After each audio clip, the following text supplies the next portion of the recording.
அனைவருக்கும் நமஸ்காரம்.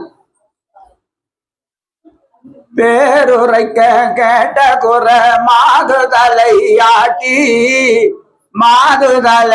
ஆட்டி பெருங்குறிவா கெடுத்துரைக்கும் குலதெய்வத்தை போற்றி பணிந்து துதித்து வேண்டி கைலாயம் வேண்டவே வேண்டும், வைகுண்டம் வேண்டவே வேண்டும், பரமண்டலம் வேண்டவே வேண்டும், மெகராஜ் வேண்டவே வேண்டும் என்கின்ற எண்ணப்பாட்டினிலே உலக காரியங்களை எல்லாம் ஏற கட்டிவிட்டு ஓரம் கட்டிவிட்டு சாலையம் பதியிலிருந்து வந்திருக்கின்ற சகோதரர்கள் பதியை பற்றியும், பதி தருகின்ற பதவியை பற்றியும், பதி தருகின்ற சொத்தை பற்றியும் வெகு ஆவலாக கேட்க ஆவலாக இருக்கின்ற உங்கள் அனைவருக்கும் என்னுடைய முதற்கண் நமஸ்காரத்தை தெரிவித்துக் கொள்கின்றேன். ஓங்கார தொணியான கபால சிறுவழி அறியார் ஆங்காரங்கொண்டே மணியாட்டி அழுத்தோடி சலித்தேன் சாங்காலம் தனையோட்டையும் சண்டியங்களை விட்டே பாங்காயிரையே உம்மிடம் காவர் படகு தேடுகின்றேன். நம்பிய தன் சொத்து, நம்பிய உயிராகிய ஆண்டவர்கள், நம்பிய தன்னுயிர் தற்கொலை செய்வான் நமசிவ இருபரியான் தம்பிரன் ரமசிறி காம்பரன் என்பான் சைவன் என சொல்வான். கம்பீரமாகவே அறுசுவை கர்வ கேடர்கள் நேசம் விட்டேன் தம்பிரனேயா நும்மிடம் காவர் படகு தேடுகின்றேன். ஏன் காவற்பாடு தேடுகின்றோம்? சாரி சாரிகளாக ஏறி பிரார்த்தனை கூறி கொண்டு வரும் கூட்டமும் தாண்டினாம். அழிதுயர் பொழிகின்ற கலியுக கடையிலே அழியாத கடை கூவும் ஒளிவா மேருவை நாடி தேடி வரும் பொருளே யாவர்க்கும் தெய்வ திருவுளமே. சொத்து என்றால் என்ன என்றார் அண்ணாவர்கள். சொத்தை நாம் கைப்பற்ற வேண்டுமா கைவிட வேண்டுமா என்பதற்கு கண்டதே காட்சி கொண்டதே கோலம் வெந்தலை தின்போம் விதி வந்தால் மாழ்வோம் என்கின்ற உலகத்திலிருந்து உன்னுள் ஒரு அழியாத சொத்து ஒன்று இருக்கிறது. இந்த அழிந்து போகின்ற சொத்திலேயே உன்னுடைய நினைவையும் உன்னுடைய வயது வானாலையும் வைத்து அழித்தே விடுகின்ற அழிந்து போகிற சொத்தின் மேல் உன் நினைவை வைக்காதே, பற்றை வைக்காதே. பற்று அற பாசம் அற என் மீது பற்றுவை என்று வந்த தீர்க்க தரிசிமார்கள் எல்லாம் சொல்லியதற்கு இணங்க அந்த மூர்த்தி முனிவர்கள் தீர்க்க தரிசிமார்கள் அனைவரும் எதிர்பார்த்து கொண்டிருக்கின்ற தனித்தலைமை பெரும்பதியாகிய நமது மெய்வழி தெய்வம் அவர்களே நமக்கெல்லாம் கிடைத்தற்கரிய சொத்து. வான நாட்டிற்கு ஏற்றுவிக்கின்ற சொத்துக்கு அதிபர், சொத்தையே உருவாக்கிய செம்மல். அந்த செம்மல் நாமெல்லாம் யாருங்க? நான் யார் என்று தெரிந்து கொண்டால் உன்னை நீ ஆளலாம், உலகத்தையே நீ ஆளலாம். உலகம் தன்னையில் இருக்கின்ற தன் தலைவனாகிய இறைபொருளை தெரிந்து கொண்டால், தெய்வமே நீங்க இருக்கீங்க, தெய்வமே உங்களை மீறி எனக்கு எதுவும் நடவாது என்கின்ற எண்ணத்திலே இருக்கின்றார்கள் என்றால் அவர்களுக்கு அறியாமல் தெரியாமல் பறக்கின்ற தூசும் சங்கரிக்கப்படும் என்று நமது தெய்வம் அவர்கள் அருள்கின்றார்கள்.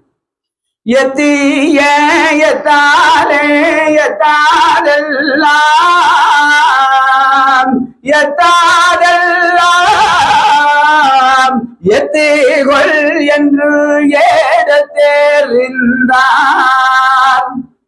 யார் அது எடுத்திருந்தவர்? சொத்துரிமை கொண்ட வித்தகரால்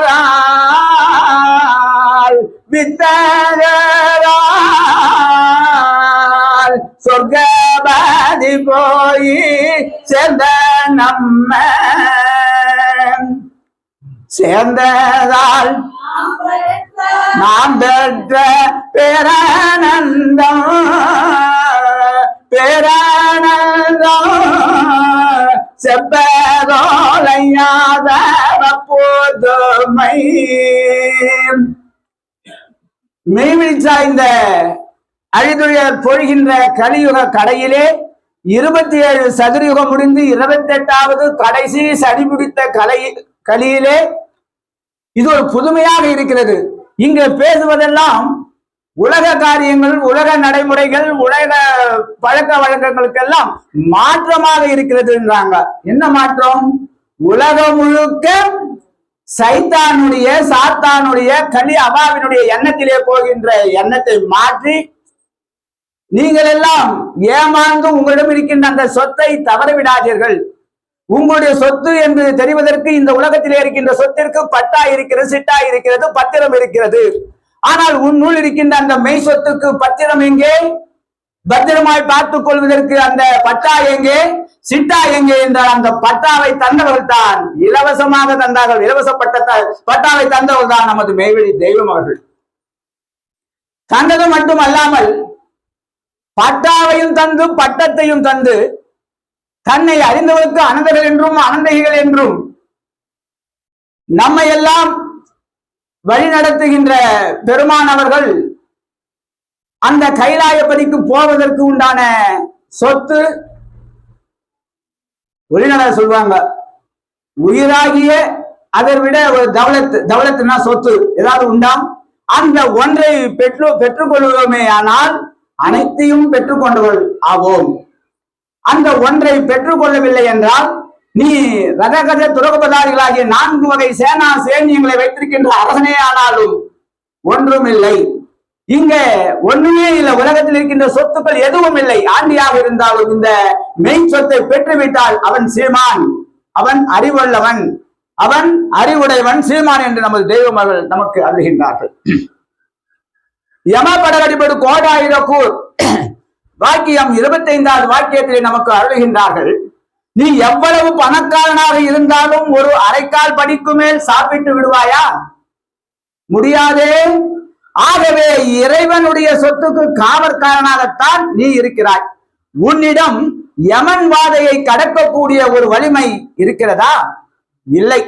உலகத்தை கட்டியாளுகிறேன் என்று சொல்லி பயந்து சாகிறாய். சிரஞ்சீவி பட்டம் வகிப்பதற்காக வந்த நீ அதை மறந்து வாழ்கிறாய். மறந்துட்டோம். உலகம் முழுக்க மறந்தது, நாமும் மறந்திருந்தோம். மறந்திருந்த உலகத்தில் மறவாமல் வந்து நம்ம தெய்வமர்கள் கூப்பிடுறாங்க. வாரும் உலகீரே செயற்றுறை தேரும் புவியோடு எண்ணிட்டு உலகம் முழுக்க கூப்பிட்டாங்க. உனக்கு மட்டும்தானா? தமிழ்நாட்டு மக்கள் மட்டும்தானா? எல்லாருக்கும் தானா? எல்லோருமே இந்த இன்பம் அறிந்திட என்ற நிட நாட்டம் ஏகப்பராபர புரணமே தினம் என்னிதய தோற்றம். இந்த தந்தை வீடு, நிலம் போன்ற சொத்துக்களை எல்லாம் சம்பாதித்தார்கள், சேர்த்து வைத்திருக்கின்றார்கள். தன் பிள்ளைகளுக்காகவே கொடுப்பதற்காக இருக்கின்றார்கள். அந்த குடும்ப பிள்ளையோ தன் தந்தையின் பேச்சை கேட்காமல், தாயின் பேச்சை கேட்காமல், குடும்பத்தில் இல்லாமல் எங்கோ எப்படியோ ஊதாரித்தனமாக போனால் அந்த சொத்து யாருக்கு போய்விடும்? கவர்மெண்ட்டுக்கு போயிடும். ஆனா இப்ப என்னன்னாக்கா போலி பட்டாளம் மாத்திக்கிட்டு ஏதோ மாத்திக்கிறாங்க இல்லவா? இந்த சொத்து, அந்த சொத்துக்கு தெய்வம் சொல்றாங்க, உலகம் முழுக்க என் பிள்ளைங்க தான் வந்தார் அறிவார்கள் வராதார் நிராவார். அறியணும், இதுதான் நம்முடைய சொத்து, நமது தெய்வம் தான் நமது சொத்து, நமது உயிராகிய ஆண்டவர் தான் நமது சொத்து என்று நினைத்தால் நாமெல்லாம் சிவ சொத்துக்கு உரியவர்களாக ஆகிவிடுவோம். அந்த சொத்தை உருவாக்கி அதை காத்து ரட்சிக்கின்ற நமது தெய்வம் அவர்கள் உயிரை காக்கின்றார்கள். அந்த சொத்தையும் காப்பாற்றுகிறார்கள், சொத்தை எடுக்க பறிக்க வந்தவன் யமன், காக்க வந்தவர் அழிக்க வந்தவர் சிவன். குரு, குரு பிரம்மம், குரு விஷ்ணு, குருவே சிவம் அப்படிங்கிறாங்க. உத்தர பண்றாங்க. வாக்கியம் எண் 262 ஒருவனுக்கு சொத்து இருக்கிறது, இன்னொருவனுக்கு சொத்து இல்லை. சொத்து இல்லாதவனிடத்தில் எம் வாக்கியத்தை பிறருக்கு எடுத்து செல்லும் வல்லப சொத்து இருக்கிறது. இன்னொருவன் இருக்கிறான், அவன் எம் கட்டளைப்படி 3 மணி நேரத்திற்கு மேற்படாமல் தூங்கி வருகிறான். இந்த வைராகிய சொத்து அவனிடம் இருக்கிறது. மற்றொருவனுக்கு ஒருவருக்கொருவர் விரோதம் வராமல் செய்கின்ற ஆன்மநேய செயலாகிய சொத்து இருக்கிறது. ஆனால் அவர்களிடம் நீ நினைக்கும் அவளும் நீங்கள் நினைக்கிற பணம் காசு இல்லாமல் இருக்கலாம். அப்படிப்பட்டவர்களுக்கு பணம் காசு உடையவர்கள் தங்கள் சொத்தை முடிந்த அளவில் கொடுத்து உதவி அவர்களுக்கு சாப்பாட்டுக்கு கவலை இல்லாமல் செய்தல் வேண்டும்.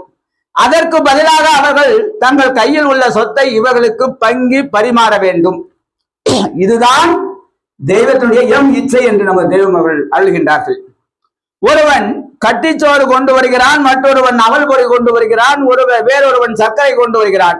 அவரவர்கள் அதையே சாப்பிடாமல் யாவரும் எல்லாவற்றையும் பங்கி சாப்பிட்டால் எவ்வளவு நன்றாய் இருக்கும். உங்களுக்கு இந்த புத்தி இந்த ஜீவ வாழ்க்கையிலும் வந்தால் என்ன? அதே சமயத்தில் நீ இன்னொருவனுக்கு பிரயோசனம் இல்லை என்றால் அவனிடம் வாங்கி உண்பது பாவம். இந்த சட்டம் நித்திய வாழ்வில் எம் பெருங்குடி மக்களுக்கு தான் என்று நமக்கு உசார்படுத்துகின்றார்கள். இந்த உலகில் இறைவன் உனக்கு தந்த சொத்துக்களை உன் தேகத்தை கொண்டு எவ்வளவு அனுபவிக்க முடியும்? எவ்வளவு அனுபவிக்க முடியும்? 365 × 100 எவ்வளவுங்க? 36,500 நாள் தான் இந்த உலகத்துல இருக்க போகிறோம். தாயினுடைய கருவறையிலிருந்து அந்த தாயினுடைய பெட்டகத்தில் இருந்து வெளிவந்து இருந்து ஓரடியாய் இருந்து ஈரடியாய் வளர்ந்து மூவடியாய் வளர்ந்து 4, 5, 6 அடியாய் 5 அடி வரைக்கும் வந்துட்டோம். எப்படிங்க வளர்ந்துட்டு போய் அதான் என்ன அனுபவிக்க முடியும்னா இந்த தேகம் தான் அனுபவிக்க முடியும். அதற்கு பிறகு அனுபவிப்பதற்கு ஒன்றுமில்லை. இந்த உலக சொத்து மூச்சு இருக்கும் வரைதான் அனுபவிக்க முடியும். மூச்சுக்கு பிறகு அனுபவிக்க வேண்டிய ஒரு சொத்து இருக்கிறது, அந்த மெய் சொத்து. அதற்கு இப்பொழுதே அடி போட வேண்டும். ஏதேனுக்கு எந்த சொத்தை வாங்கணும்னாக்கா உடனே ஒரு மீடியேட் நேரா வண்டி எடுத்துன்னு வாங்க, போய் பார்க்கலாம், போய் பேசி பார்க்கலாம், ரேட்டை குறைக்கலாம். இவ்வளவு ஓடி ஓடி ஓடி ஓடி ஓடி பாக்குறமே. நம்முள் இருக்கின்ற சொத்துக்கு உலகத்துல தெய்வம் அவரை தவிர வேறு யாரும் தர இயலாது. அந்த தந்த தெய்வத்திற்கு, தரவிருக்கின்ற தெய்வத்திற்கு, தர காத்து கொண்டிருக்கின்ற தெய்வத்திற்கு இந்த காத்து மூச்சு முடிப்பதற்குள் அவள் திருவடியை அடைவதற்கு உண்டான சொத்து எங்க இருக்குன்னா நம்ம கிட்டே இருக்கின்றாங்க. இந்த சொத்தை கொடுத்துட்டு அந்த சொத்தை வாங்க வேண்டியது தான் அப்படிங்கிறாங்க. எவ்வளவு அனுபவிக்க முடியும்? எவ்வளவு பெரிய பணக்காரனாக இருந்தாலும் உன்னால் அரைக்கால் படிக்கு மேல் உண்ண முடியாது. எவ்வளவு இருந்தாலும் இறைவன் சொத்துக்கு காவல்காரனாகத்தான் நீ இருக்கிறாய். உலகத்தை ஆளும் மகாபலத்துடன் இருக்கும் ராஜாதி ராஜன் கூட இரவு பகலும் அச்சப்பட்டுடன் தானே இருக்கிறான். அச்சப்பாட்டுடன் தான் இருக்கான். யாருக்கும் அச்சம் இல்லைங்க. அவன் தான் எல்லா அரண்மனை எல்லாமே இருக்குனாலும் எல்லாருக்கும் ஒரு பயம் வருங்க. அது என்ன பயங்க? மரண பயம். 30 வருஷமாக குழந்தை பருவத்திலே இருந்து துவாரகையிலே இருந்தார்கள். பாண்டவர்களும் கௌரவர்களும் மகாபாரதம். அங்கே இருக்கின்ற அந்த காலகட்டத்திலே குழந்தையாக கிருஷ்ண பரமாத்மா அவர்களும் கிருஷ்ணர் அவர்களும் வளர்ந்தார்கள். அர்ஜுனனும் வளர்ந்தார், துரியோதனும் துச்சாதனும் அனைவரும் வளர்ந்தார்கள், பிறந்தார்கள், வளர்ந்து கொண்டிருக்கின்றார்கள். அப்படி இருக்கின்ற அந்த காலகட்டத்திலே அங்கே ஒரு பிரச்சனை வருது. என்ன பிரச்சனை? பொறாமை, சொத்து பிரச்சனை வந்துருச்சு. இருக்கா இல்லைங்களா? சொத்து பிரச்சனைக்காக நடந்த வஞ்சக சூழ்ச்சி சதியினால் காட்டிற்கு அனுப்பப்பட்டனர். அனுப்பப்பட்டு திரும்ப வரப்பெறுவதற்குள் எவ்வளவு பாடு. அதற்கு தூதுவரா யார் தெரியுமா வருகின்றார்கள்? கிருஷ்ண பரமாத்மா. அவருக்கு உரிய நாட்டை தாருங்கள், அவருடைய சொத்தை தாருங்கள். கொடுக்க முடியாது. துரியோதனன் பேராசை, பொறாமைத்தனம், வஞ்சகம், சூது, வாது இருக்கா இல்லைங்களா? அதனுடைய மொத்த உருவமாக துரியோதனை இந்த உலகத்திற்கு படைத்தார்கள். அவன் அழிந்தான். அது போல் நீங்கள் அழியாமல் இருக்க வேண்டும் என்பதற்காகவே மகாபாரதத்தில் அந்த கதாபாத்திரத்தில் அங்கே நிகழப்பெற்றது. 5 ஊரையாவது கொடு, முடியாது. 5 கிராமத்தையாவது கொடு, முடியாது. 5 வீட்டையாவது கொடு, முடியாது. அப்புறமா என்ன நடந்துச்சு? போர் புரிந்தார்கள். இறைவன் கொடுத்த அந்த உயிர் ஒவ்வொன்றும் மாள பெற்றது. இல்லைங்களா? எவ்வளவு சேதங்கள், அறிவு சேதம், நினைவு சேதம், உடல் சேதம், எல்லாம் சேதம் சேதமாக ஆனது. கடைசியில் தர்மத்தின் வாழ்வதனை சூது கவ்வும், பின் தர்மம் வெல்லும் என்கின்ற கதாபாத்திரத்திற்காக, அந்த சொத்திற்காகவே ஒரு பிரச்சனை வந்தது என்பதை அந்த காலகட்டத்திலே நமக்கு மகாபாரதத்தின் மூலமாக நமக்கு வழங்கி இருக்கின்றார்கள். வான்மதி குரல் வாக்கியம் 194 நீ தேடி வைத்துள்ள நில, புலன், வீடு, மனை, பெண்டு, பிள்ளை, பணம், சொத்து எல்லாம் எங்கே இருக்கிறது? எங்க இருக்கு? அண்ணா சொன்னார், இந்த வீடு, இந்த இடம் இங்கேதான் இருக்கு. அடுத்தது வேற ஒருத்தர் வந்து இருப்பாரு, சொத்து இங்கதான் இருக்கும், வேற வேற மாறினே இருப்பாங்கன்றாங்க. இங்க தெய்வமாரா சொல்றாங்க, சொத்து எல்லாம் எங்க இருக்கிறது? நினைவில் இருக்குங்க. நினைவில் நம்ம யாரை வச்சுக்கணும்? மெய் சொத்து வைத்திருக்கின்ற சொத்துரிமை கொண்ட வித்தகர் மேல் நாம் நினைவை வைப்பதற்கு பதில் அழிந்து போகிற வீடு, மனை, நிலம், புலம், என்ன சொல்றது, பொண்ணு, நகை, நட்டு, கோல்டு, இது மேலதான் நம்ம நினைவை வச்சிருக்கிறது நமக்கு இங்கே சுட்டி காட்டுகின்றார்கள். எங்கே இருக்கிறது? உன் நினைவில், எண்ணத்தில் தான் இருக்கிறது.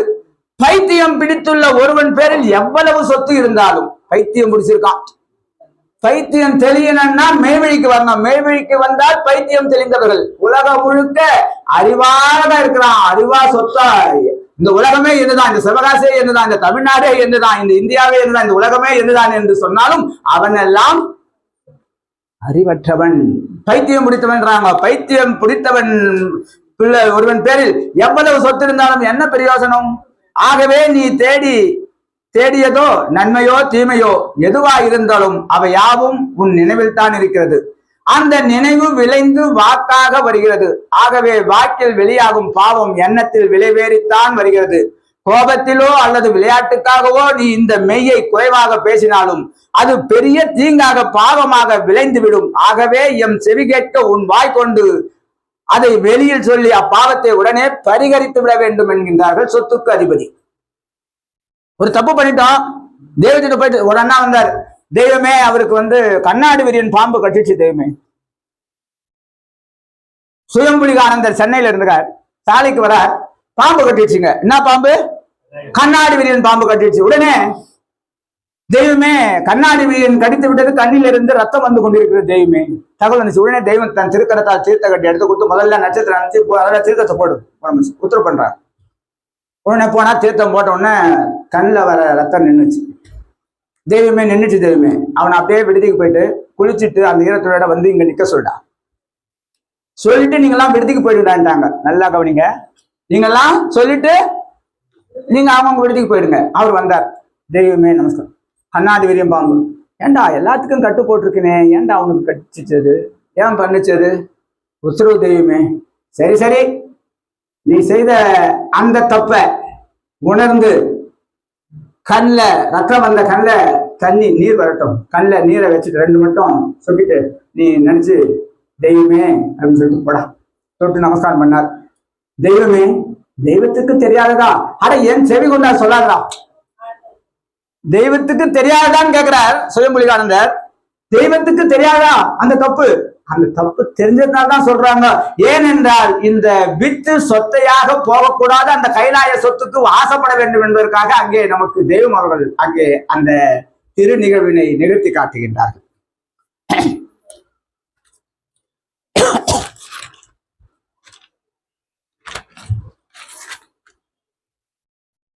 வாக்கியம் எண் 361. இந்த நித்திய முதலை வாங்குகிற சொத்து அவனிடத்திலும் இருக்கிறது, இவனிடத்திலும் இருக்கிறது. அப்போ ஒரு அரசன் வாங்குகிற சொத்து ஒரு ஆண்டியால் வாங்க முடியுமா? தெய்வம் உத்தரவு பண்ணுவாங்க. ஒரு வாழைப்பழம் இருக்கிறது, அது தங்கத்தாலான வாழைப்பழம். அந்த வாழைப்பழத்தை வாங்க வேண்டும் என்றால் யார் போய் வாங்குவார்கள்? என்னாட்டம் ஆண்டி போய் வாங்க முடியாது. பெரிய கோட்டீஸ்வரங்கள் தான் போய் வாங்குவார்கள். அது வாங்கினாலும் அது எதற்காவது பிரயோஜனம் உண்டோ? கண்ணாடி பேரில் வச்சுட்டு பார்க்கலாம். அது ஏதாவது பிரயோஜனம் உண்டோ? கொஞ்ச நேரம் கண்ட பார்க்கலாம், 24 மணி நேரமா பார்த்துட்டு இருப்போம் இல்லையே. ஆனால் அந்த இறைபொருள் உண்டு பண்ணிய அந்த வாழைப்பழத்துக்கு இவன் நிர்ணயிக்கிறான் 10 பைசா. விலை மதிப்பற்ற அந்த பழத்திற்கு 10 பைசா. அத ஒரு ஆண்டியும் வாங்கலாம் அல்லவா, அரசனும் வாங்கலாம் அல்லவா? அப்போ அந்த ஆண்டியும் அரசனும் வாங்கக்கூடிய வாழைப்பழத்தை தந்த, உலகத்தில் அனைத்தையும் தந்த அந்த அனைத்துள்ள பொருள் அனைத்தும் மனு உனக்கே. யாருக்கு? நரனுக்கு அல்ல, தெய்வத்தை தேடிக்கொண்டிருப்பவர்கள் மனு. அவருடைய கிருபையால் தேவனாவதற்கு வெயிட்டிங் லிஸ்ட்ல இருக்கும் நம்ம, அப்படித்தானல? அப்போ அந்த சொத்து ஆண்டிடம் இருக்கிறது, அரசனிடமும் இருக்கிறது. அது ஏழை இடத்திலும் இருக்கிறது என்றால் அது எவ்வளவு நிரந்தரமான பெருந்தகை செயலாய் இருக்க வேண்டும். அந்த செயலை அந்த வித்திலே வைத்து அனுப்பியது ஸ்ரீ வித்துநாயகமாகிய நமது தெய்வம் அவர்கள் தான். அந்த முதல் எல்லோருக்கும் சொந்தமானது. அது எது? மரணமிலா பெருவாழ்வு பெறுகிற அந்த வரமே. சொன்னாங்க பாருங்க அண்ணா, வரம் என்கின்ற சொத்து, வரமே அந்த முதல். அது ஒவ்வொருவருக்கும் சொந்த சொத்து ஆனபடியினாலே உனக்குள்ளாகவே அதை வாங்குகிற கிரயத்தையும் இறைவன் வைத்திருக்கிறான். ஒரு சின்ன கதை. ஒரு ஊர்ல ஒரு நாட்டுல தண்டோரா போட சொல்றாங்க.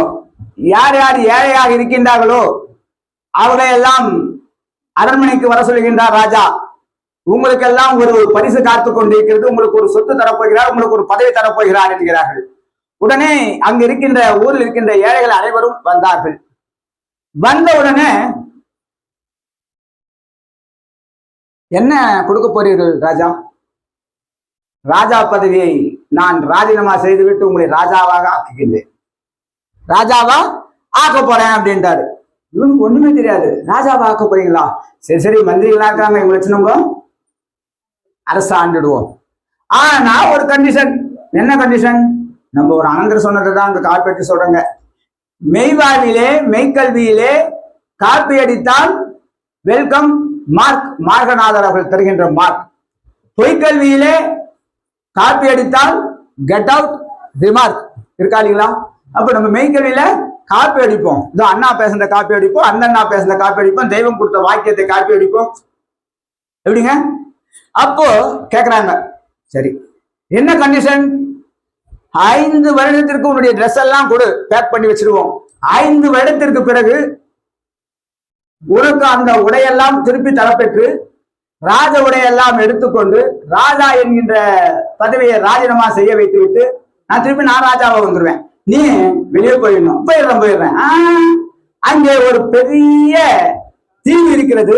அந்த தீவிலே இங்கே இருந்து உங்களை அளக்க மலக்க தள்ளுவார்கள். அங்கே முதலைகள் இருக்கிறது, பாம்புகள் இருக்கிறது, பல்லிகள் இருக்கிறது, நட்டுவா கறிகள் இருக்கிறது.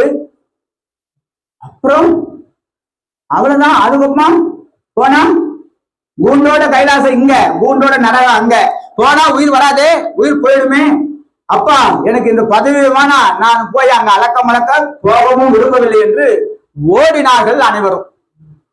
அதிலே ஒரு மெய்ஞானியினுடைய துணை கொண்ட ஒருவர் கேட்கிறார், ஐயா இது எப்படி ஐயா?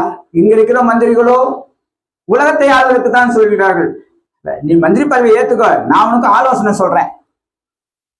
உத்தரவு. குருபிரான் ஆசான், அந்த ஏழைக்கு கிடைத்த ஒரு ஆசான். நாம் எல்லாம் ஏழை, நமக்கு கிடைத்த ஆசான் தான் அண்ணலுக்கெல்லாம் அவர்கள் ஆசான், குரு, தெய்வம், ஈசன், நமக்கெல்லாம் தெய்வம் அவர்கள். அவங்க கேக்குறாங்க, நீதான ராஜா? ஆமா. நீ ஆர்டர் போட்டா செல்லும் இல்ல? செல்லும். நான் சொல்ற மாதிரி செய். அவர்கள் எந்த தீவை சொல்லுகின்றார்களோ அந்த தீவையிலே ஒரு நாட்டை உருவாக்குனாங்க. நாட்டை உருவாக்கிட்டாங்க. ஆசானுடைய குருவினுடைய எண்ணத்தின்படி, ஆலோசனையின்படி இங்கே அரசை ஆண்டு கொண்டிருக்கின்ற அந்த 5 வருடத்திற்குள்ளாகவே அந்த அளக்க மலக்க எங்கே தள்ளுகின்றார்களோ அந்த இடத்திற்கு அப்பால் கொஞ்சம் தள்ளி ஒரு ஊரை உண்டாக்கிட்டாங்க. அங்க முதல்ல இருக்கக்கூடாது, பாம்பு இருக்கக்கூடாது, எதுவும் இருக்கக்கூடாது, போங்க எல்லாத்தையும் காலி பண்ணுங்க, அங்க ஒரு அரண்மனையை கட்டுங்க. எல்லாம் கட்டினாங்க, முடிஞ்சது. 5 வருஷம் ஆச்சு. அவங்க போட் ஒண்ணு போகுமா, 6 பேர் இருக்கு. அந்த ஆத்த தாண்டோன்னா முதல்ல கடிக்கும், எல்லாம் கடிக்கும், அவங்க விட்டு வந்துருவாங்க. வந்த உடனே முடிஞ்சு போச்சு. எல்லாருக்கும் அந்த சாவு என்பது வரும். அதான் சாவு என்பதுதான் அந்த நிகழ்வுல வந்த கதை. என்ன சொல்றாங்க, 5 வருஷம் முடிஞ்சிச்சுங்க. முடிஞ்ச உடனே அவன் அழுதுன்னு போறான். ஐயோன்னு அழுதுன்னு போனவெல்லாம் போய் சேர்ந்தா, சில பேர் வேணான்னு சொல்லிட்டு போனவெல்லாம் போனான். இவன் விவரம் தெரியாம வந்திருக்கான், இவன் மாட்ட போறான்னாங்க. ஆனா இவனும் ஆசானின் துணையோடு அறிவாக அவங்க கொடுத்த யோசனையின்படி அங்கு ஒரு ராஜ்யத்தை கட்டினான். அந்த ராஜ்யத்தை கட்டுவதற்கு உண்டான நேரமும் காலமும் அதிகாரமும் வாக்கு வல்லபமும் இந்த 5 வருடத்துல அந்த ராஜாவிடம் எப்படி இருந்ததோ அதே போல் அங்க ஆகிட்டான். ட்ரெஸ்ஸை கொடுத்தாங்க, அந்த ட்ரெஸ்ஸை போயிட்டு நேரா போனா அரண்மனைக்கு போய் அங்க ட்ரெஸ் எல்லாம் இருந்து அதை போட்டுக்கிட்டான்னு வச்சுக்க. அதே போல் நமக்கு தெய்வம் அவர்கள் இந்த 100 வயதை தந்து உலகத்திற்கு ஆலோசனை சொல்வதற்கு ஆசான்கள் வந்தார்கள், குருபிரான்கள் வந்தார்கள், குருபீடங்கள் வந்தது, மதங்கள் வந்தது, ஜாதிகள் வந்தது. ஆனால் எல்லாவற்றையும் அல்ல தட்டி விட்டு வெறுமனே இருந்த உலகத்திலே அந்த தீர்க்கதர்களை எதிர்பார்த்து கொண்டிருக்கின்ற தனித்தலைமை பெரும்படியாக நமது தெய்வமர்கள் 5 வருடம் அல்ல, நமக்கெல்லாம் 100 வருஷம் கொடுத்திருக்காங்க. 100 வருஷம். இப்ப நம்மளாம் யாருங்க? ராஜா அமைச்ச ராஜா வீட்டு கண்ணு குட்டிங்க தான் அந்த தீவிலே போய் விழுகின்ற கண்ணு குட்டிகளாக இருக்க வேண்டுமா, பன்றி குட்டிகளாக இருக்க வேண்டுமா, சொர்க்கபதிக்கு போகக்கூடிய ராஜா வீட்டு கண்ணு குட்டியாக இருக்க வேண்டுமா என்பதற்குத்தான் மாதம் சபை, வாரம் சபை, மாதத்திற்கு 2 கொடி, 3 மாதத்திற்கு திருவிழா. காலையில் 4:30 மணியில் இருந்து 5:15 வரைக்கும் திருப்பந்தனை எழுச்சி, 5:30 6 மணி வரை ஆதி மான்மியம், ஆண்டவர்கள் மான்மியம். அந்த சொத்தை கைப்பற்றுவதற்கு உண்டான வழியை சொல்றாங்க தெய்வம். 7 மணிக்கு சங்கல்ப மந்திரம், மகா சங்கல்ப மந்திரம். 11:45 to 12:15 தெய்வத்துடைய என்ன நேரங்கிறது? அறவலம் வரும் நேரம், கையேந்தி தவம் பெறும் நேரம். அதற்கு பிறகு மாலை வணக்கம், இரவு வணக்கம், 10, 12, 12, 1, 12, 2, 2, 4. எந்த நேரமும் அந்த யாசினை தொண்டமாய் தரிசித்த பின் அப்பலாகிரும் மகளுமாயிரு ஆண் பிள்ளை சிங்கம் ஆண்டவர்கள் அந்த சொத்தை நாம் எல்லாம் அனுபவிக்க வேண்டும் என்பது அவருடைய சின்னம். அந்த சின்னத்திற்கு நாம் என்ன செய்ய வேண்டும்? எண்ணம் தர வேண்டும். அந்த சின்னத்திற்கு நாம் எண்ணத்தை தந்து தெய்வபதியாகிய சொத்தை நாம் அடைந்து அண்ணா சொன்னது போல் பலன் பெற வேண்டும், பயன் பெற வேண்டும் என்பதை கூறிக்கொண்டு என்னுடைய தெய்வ கோளை மீண்டும் மீண்டும் சிவகாசியில் உடல்நலன் சரியில்லாத காரணத்தினால் முழங்காமல் இருந்தது, நாட்களை முழுங்கிக் கொண்டிருந்தது, இனி முழங்கும் என்று கூறிக்கொண்டு என்னுடைய தெய்வ கோளை பூர்த்தி செய்து கொள்கிறேன். அனைவருக்கும் நமஸ்காரம்.